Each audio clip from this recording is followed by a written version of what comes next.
अरे हे सुद्धा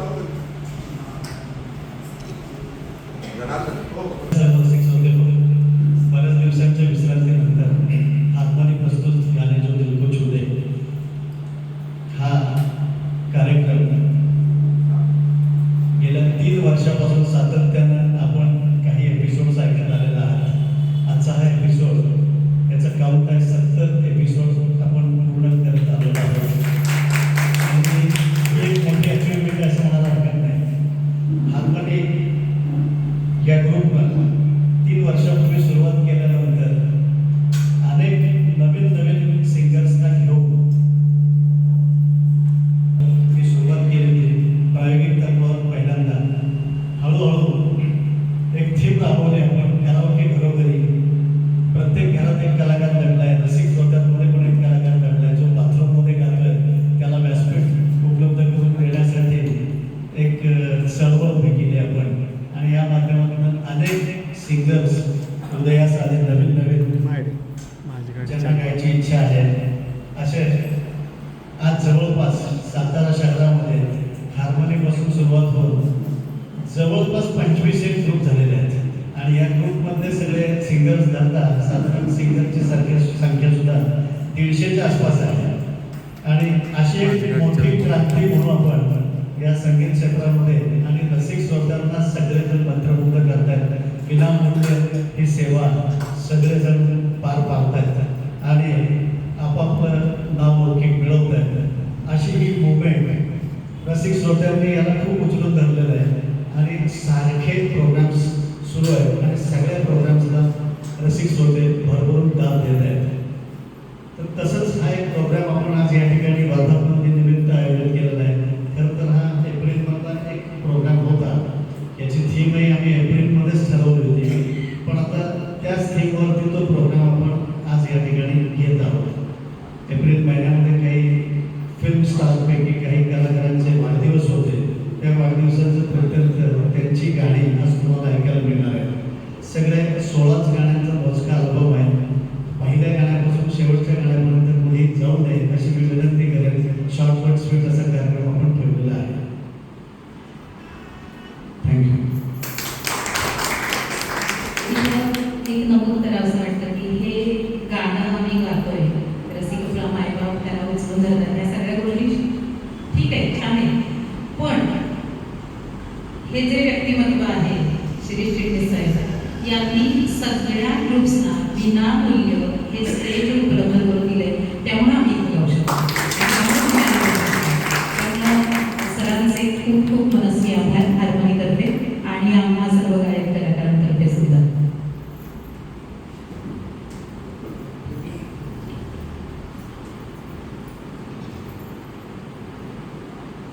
हार्मनी प्रस्तुत गाणे जो दिल को छू दे हा कार्यक्रम या ठिकाणी होत आहे. आत्ताच रवींद्र खांडेकर यांनी सांगितलं की हा 70वा एपिसोड आहे. आणि माझ्या माहितीप्रमाणे बऱ्याच महिन्यामध्ये मी रवींद्र खांडेकरांचं गाणं ऐकलेलं नाही. मला चुकल्या सर तर गाण्यासाठी अतिशय नम्र व्यक्तिमत्व त्याची बाहुबळ तशीच नम्र आहे. आणि विशेषतः सर्वांना बरोबर घेऊन जाणं, सर्वांना मदत करणं, कोणाच्याही करावयाच्या कार्यक्रमाला जाणं ते सुद्धा महत्त्वाचं असतं. नाही तर बऱ्याच ठिकाणी कसं असतं तुम्ही माझ्याच कार्यक्रमाला जाणं लोकांनी जाणं आणि ते मला विशेष आवडतं. विशेष म्हणजे पैसे देऊन ते पाठवण्यामध्ये काय कार्यक्रम करायचे. त्यांना म्हटलं कशाला पैसे द्यायचे देव कार्यक्रम करायचा अशी माहिती करतात. मला माहीत नाही की मध्ये एक खंड पडला होता. आणि हा खंड पडला असताना माझ्या जवळच्या अशा अगदी संगीता बेंद्रे यांचा 8 एप्रिलला वाढदिवस होता. आणि मी त्यांना म्हटलं की बऱ्याच जणांच्या मी वाढदिवस साजरे करतो. आपल्या स्टाफचे करतो, विशेषतः जवळच्या पुण्याचे वाढदिवस करतो. आणि ह्या माझ्या शाळेतले पहिल्यांदा शिक्षिका होत्या. मला वाटतं D.Ed पण झालेल्या नव्हतं. D.Ed झालेलं नव्हतं आणि त्यानंतर B.Ed झालं. आणि मला कौतुक वाटतं त्याचं की आलेल्या परिस्थितीला स्ट्रगल करणं, आलेल्या परिस्थितीवर मात करणं आणि ही मात करत त्यांनी आपलं विकास केलेला आहे. त्याच्या वडिलांच्या माझ्या जवळ संबंध होते. विशेष विशेषतः आपल्या तिथले पतसंस्थे पहिल्यापासून ते डिपॉझिटर होते. आणि 8 एप्रिलला काही कार्यक्रम होऊ शकला नाही. त्यानंतर मी काही दिवस इथे नव्हतो आणि अशा वेळेला मी त्यांना असं म्हटलं की आपण इथं कार्यक्रम तुमचा वाढदिवसाच्या निमित्तानं करूया असं. 30 मे तारीख ठरलेली होती. परंतु 30 मेला मी नसल्यावर म्हटलं की त्याला सांगितलं हॉल काय रिझर्व आहे. मी नाही सांगितलं आता तुमची काय जरूर नाही आम्हाला, आम्ही कार्यक्रम करतो. तर मी आता मी थोडंसं विश्वास म्हटलं मी नसलेली तर तुम्हाला काय रिझर्व आहे ओळख. आणि मग 2 तारीख ठरली आज या ठिकाणी कार्यक्रम होता. संगीताने पण अतिशय छान व्यक्ती म्हणतात. मला आनंद वाटतो की त्या ठिकाणी स्नेहल दामलेंच्या संचालनाचा कार्यशाळा फुल झालेलं होतं आणि मला फोन आला की नाही मला पाहिजेच तिथे प्रवेश. तर मी सांगितलं त्यांना प्रवेश मिळाला हा वेगळा. पण नवीन नवीन शिकण्याची जी उमेद आहे ती मला वाटतं अतिशय महत्त्वाची वाटते. किंवा हा आजचा कार्यक्रम त्या कार्यक्रमासाठी विशेष मी मुकुंद फडके याबद्दल बोलतो. मुकुंद फडके म्हणजे गाण्यातली दर्दी व्यक्तिमत्व आणि सगळे कार्यक्रमांची प्रसिद्धी करणं, लोकांना मदत करणं. सकाळची माझी संपादक आता फ्रीलान्समध्ये काम करतात आणि त्यांनी येण्याचं कबूल केलं. त्यातून विजय देशमुख हे माझे अतिशय जवळचे मित्र आहेत. MSCBमध्ये त्यांनी मोठं काम केलेलं आहे. त्यांनाही बोलून ते बोलतो. गुलाब सावंत म्हणून जे आहेत ते खरं येणार पण आधी शकले नाचण्यात त्यांना काम निघालं म्हणून. पण त्याची वर आमचे मित्र हेमंत कासार यांनी म्हणून काढली. मला वाटतं बऱ्याच कार्यक्रमात येत नाहीत पण खांडेकरचा कार्यक्रम असं येतात. म्हणजे माझ्या आज लक्षात आलं. मी खास इन्व्हिटेशन दिलं होतं. आणि त्यांनाही या ठिकाणी निमंत्रण करण्यात आलं. तुम्ही रसिक तरी आनंद माझ्या जवळचे मित्र आहात. तुमच्या वडिलांनी माझ्या अतिशय जवळचे सुद्धा त्यांनी मला बघितलं कशा परिस्थितीत मी पुढे बघितलं. तर ते या ठिकाणी उपस्थित झालेले आहेत. विशेषतः आताच संगीताच्या 2 मैत्रिणी पण आणि काही या ठिकाणी आलेल्या आहेत. गीतांजली पाटील आणि उर्मिला जागे त्यांचंही या ठिकाणी मी स्वागत करतो. आणि हा वाढदिवसाच्या निमित्तानं त्याचा कार्यक्रम त्याबद्दल मला अतिशय आनंद. विशेषतः सांगायला पाहिजे सगळ्यांना काळजी घ्या म्हणून सांगायला पाहिजे. त्यांच्या कार्यक्रमाला एक व्यक्तिगत आहे आणि काय नाही त्याला पुरस्कार द्यायचा आले की स्टेज ते काय अक्वायर करायचं. स्टेज अक्वायर करता करता नागपूर घडला घातला बऱ्याच लोकांचं एक नाव आहे आणि ते बदली वाटत. प्रश्न तो नाही आहे आपलं लक्ष पाहिजे. आपल्याला माहिती हे काही सांगायचं होतं नाही. ते सांगायचं कारण एवढं आहे की आपल्या लक्षात येतं हा माल येतो IT मध्ये बघितलं तर एखाद्या एका फॉर्ममध्ये 7 सर्व्हिसला आहे.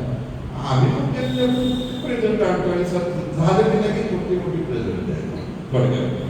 आणि भाऊ मानलं हे सगळे आम्हाला कोण काय जास्त कॅडबरी पण कोण देत.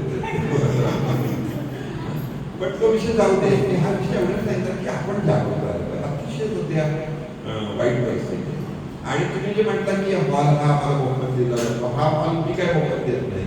हा हॉल तुमचा सर्वांचा आहे. म्हणून मी सगळ्यांना काय विनंती करतो तुम्ही खाली गावात सेविंगची खाती उडा, रिपेअरची खाती उडा, छोट्या सेविंग ठेवा. त्याहीपेक्षा कर्ज घ्या. म्हणजे अगदी आपल्या घरामध्ये चपाती माझ्या बाईपासून कर्ज काय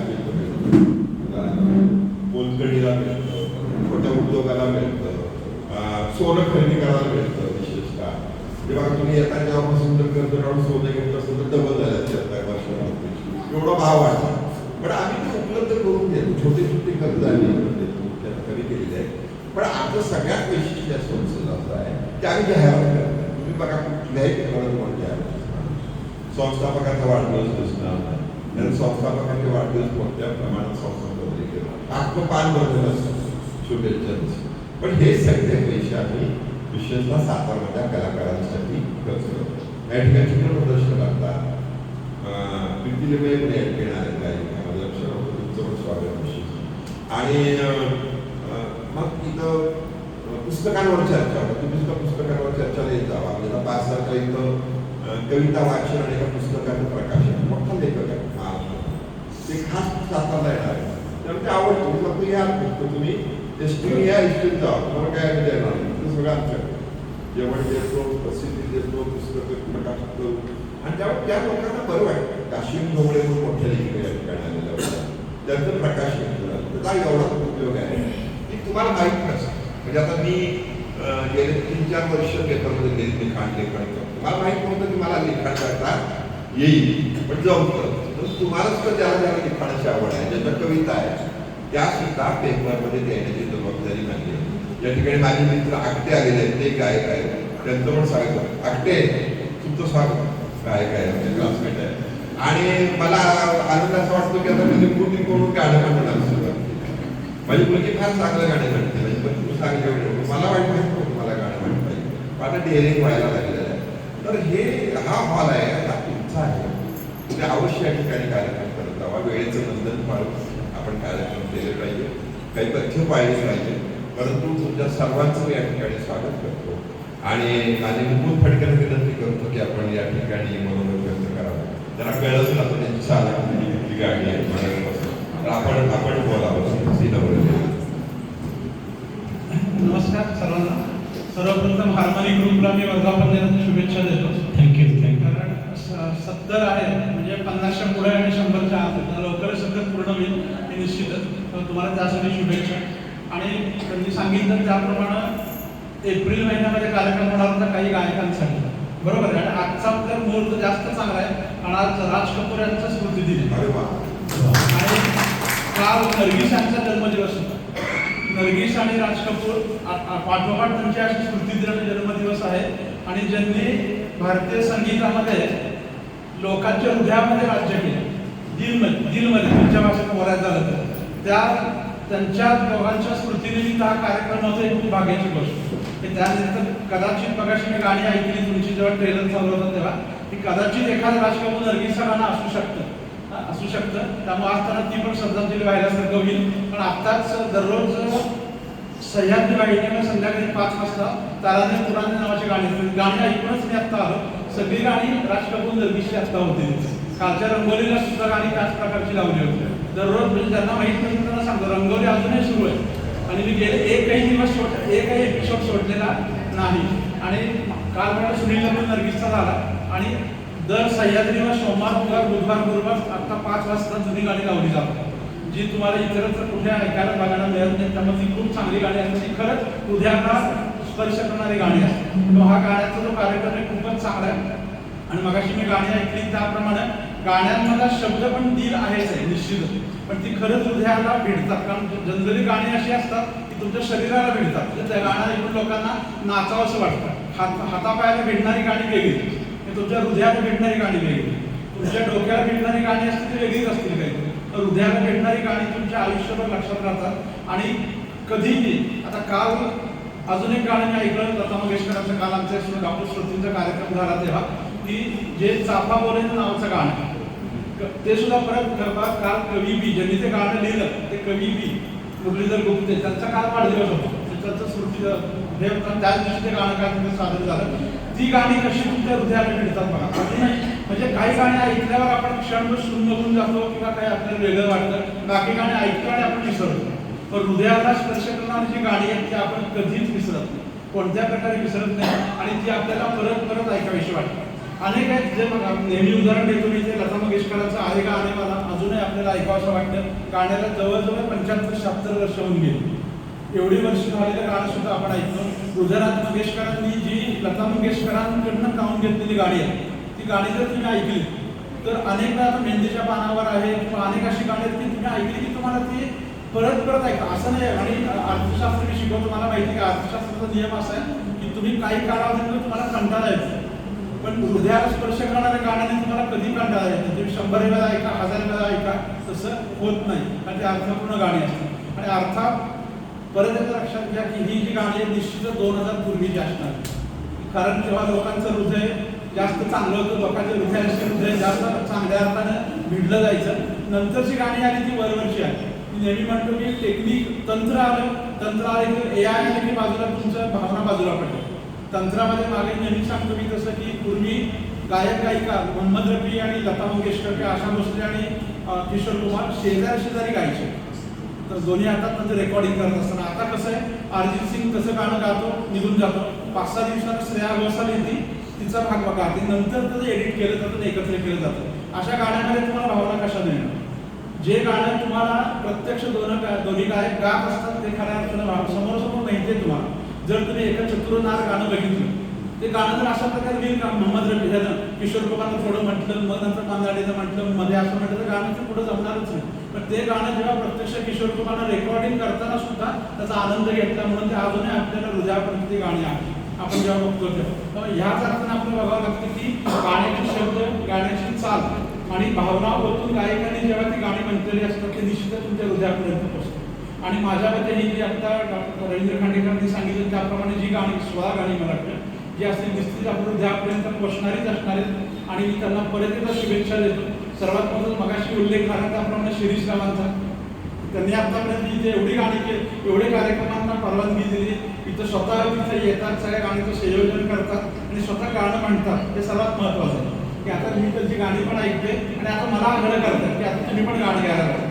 तो आमचा प्रांत नाही, आम्ही शब्दांची खेळतो, लेखी किंवा बोली, गाणाऱ्या शब्दांची आम्ही कधी खेळत नाही. हे त्यांना सांगितलं, पण ते माझ्या कधी ना कधी मला घोड्यावर बसवणार असं त्यांचं एकंदरीत यशानं वाटतं. ते स्वतः पक्की मान नाही घोड्यावर गाण्याची, तर निश्चितच ते करतील. तेव्हा आता परत एकदा सर्वांना शुभेच्छा देतो. आजचे गायक रवींद्र खांडेकर, मुळे आणि हेंद्रे वाडेकर सर्वांना शुभेच्छा. मागाशी त्यांची झलक मी बघितली, तर खूप चांगलं काहीतरी ऐकायला मिळालं याची खात्री आहे. सर्वांना शुभेच्छा. धन्यवाद.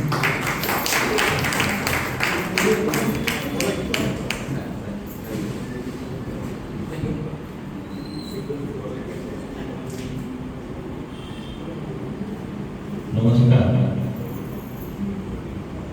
दीपलक्ष्मीचे सर्वेसर्वा चिटणीस साहेब, हार्मोनीचे खांडेकर साहेब आणि त्यांचे सहकलाकार मुकुल फडके साहेब आणि आमचे मुकुल कासार साहेब आणि आपण सर्व खास कार्यक्रमासाठी आलेले श्रोता, या सर्वांचं स्वागत मी प्रथमतः करतो. मुकुल फडके साहेब संगीत पत्रकार आहेत, संगीत क्षेत्रात अतिशय त्यांचं नॉलेज आहे हे निश्चितच आहे.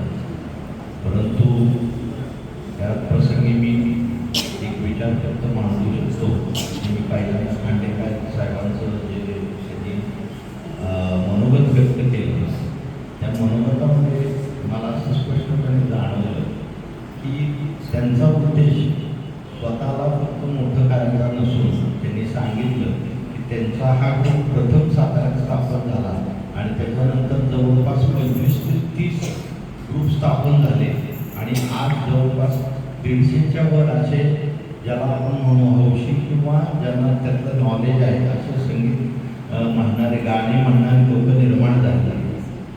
आज मी या ठिकाणी हा किस्सा लता मंगेशकरांचा सांगावा का नाही सांगावा थोडासा मी द्विधा आहे. कारण लता मंगेशकर हे देशामध्ये इतकं संगीत क्षेत्राचं मोठं नाव आहे की त्यातला तोट नाही किंवा त्यांच्या संगीत क्षेत्राच्या कार्याबद्दल कोणी तुलना करू शकत नाही. पण तुम्ही जर त्यांची हिस्ट्री ऐकली, तुम्ही जर त्यांचं जीवनपट वाचला तर तुमच्या असं लक्षात येईल की दुर्दैवानं लता मंगेशकर यांनी इतक्या मोठ्या गायिका असून सुद्धा कुणालाही मोठं रूप दिलं नाही हे त्यांच्या हिस्ट्रीत नमूद आहे. आणि ही त्याच्या तुलनेत आज खांडेकर साहेब लता मंगेशकर यांच्या कुठंच काही बसत नाही, पण त्यांचा विचार अनेक कलाकार निर्माण करायचा आहे हा फार मोठा विचार आहे. त्याबद्दल त्यांचे धन्यवाद मानले पाहिजे, त्यांचे आभार मानले पाहिजे. ही महत्त्वाची गोष्ट आहे, कारण ह्याला दिलदारी म्हणतात. मला इथं कुठल्याही प्रकारे लता मंगेशकरांचं डॉमिनेशन करायचं नाही किंवा ते तेवढा मोठा मी पण नाही. पण मी जे मोहम्मद रफी, लता मंगेशकर, मन्ना डे सगळ्यांचे चरित्र वाचले, या चरित्रामधले हे किस्से आणि त्याच्या अगेन्स्ट हा विचार मला खूप स्तुत्य वाटला आणि त्यांच्या ह्या कार्याला त्यामुळं माझं नमस्कार आहे, सल्यूट आहे. आणि पण हे कार्य करताना जर विचार केला तर दुसरं साताऱ्यातलं आपलं व्यक्तिमत्व श्री चिटणीस साहेब यांचं की मी आज अनेक वर्ष जवळपास 30 वर्ष त्यांच्याशी संबंधात आहे किंवा मोर दॅन दॅट संबंधात आहे.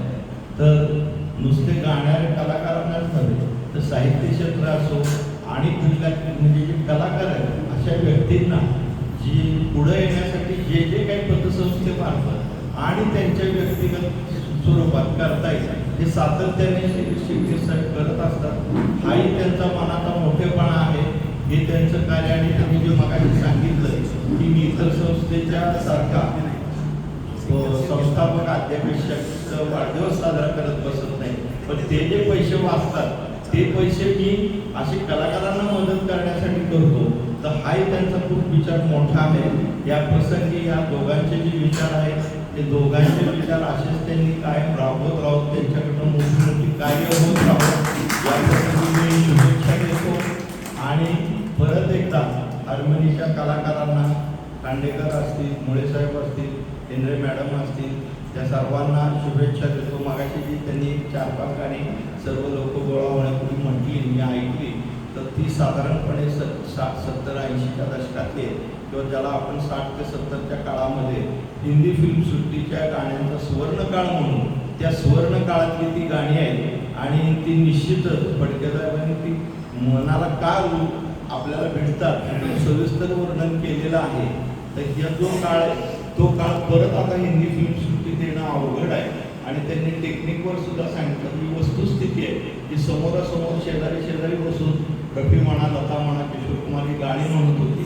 आणि आत्ताच्या काळात एक किस्सा, एक वाक्य म्हणतात तो संगीतकार गायक निघून जातो, दुसरा गायक येतो, एक वाक्य म्हणतो आणि त्याचं कॉम्बिनेशन केलं जातं. त्यामुळं त्या गाण्यांमध्ये भावना उतरत नाही. आणि जुन्या काळात भावना आहेत ही आपल्याला सातत्यानं जाणवतं. आणि त्या काळातली गाणी आज हार्मनी सादर करत आहे. त्यामुळे मी त्यांचं परत एकदा स्वागत करतो, अभिनंदन करतो.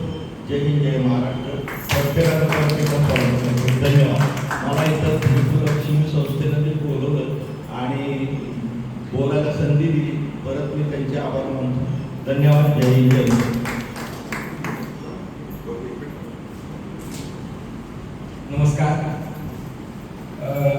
हार्मनीचा आज वर्धापन दिन आणि मला आठवत आहे की पाठक हॉलमध्ये मी कार्यक्रमात प्रत्येक कार्यक्रमाला जायचो. तर मी एक संगीतप्रेमी आहे आणि संगीतात काय ताकद आहे, काय रसायन आहे ते अलीकडच्या काळात तर फार चांगलं जाणवतं. तर माणूस इतका त्रस्त झालेला आहे, व्यापलेला आहे आणि त्याच्यात थोडासा आनंद देण्याचं काम, रिलॅक्स करण्याचं काम संगीत करतं. काल मदन मोहनचा सुद्धा कार्यक्रम झाला, मी 2 तास अटेंड केला, ही सगळी मंडळी होती. पण एक आहे, सातारमध्ये या कराओकेच्या माध्यमातून मागच्या 3 वर्षापासून ही संगीत चळवळ सुरू झालेली आहे. साहेब जसं साहित्याची चळवळ तुमच्या सातारा ग्रंथ महोत्सव असेल, बाकीचे कार्यक्रम असतील वगैरे वगैरे असतील, पण ही संगीताची चळवळ मागच्या 3 वर्षांमध्ये कराओकेमुळे शक्य झाली. कारण इन्स्ट्रुमेंट किंवा लाईव्हला जो खर्च येतो तो कराओकेला येत नाही, त्यामुळे शक्य झालं. आणि सातारकर सगळा त्याचा आनंद घेत आहेत. आता खांडेकर साहेबांनी सांगितलं की किती बरेच ग्रुप झालेले आहेत आणि 150 ते 200 हौशी कलाकार हे आता गातात. उदाहरण द्यायचं आमच्या कुटाळे साहेबांचे शिरीष कुटाळे ते गातात. त्यांना उद्योजक म्हणून कोणी आतापर्यंत ओळखलं नाही, पण गायक म्हणून ओळखायला लागले.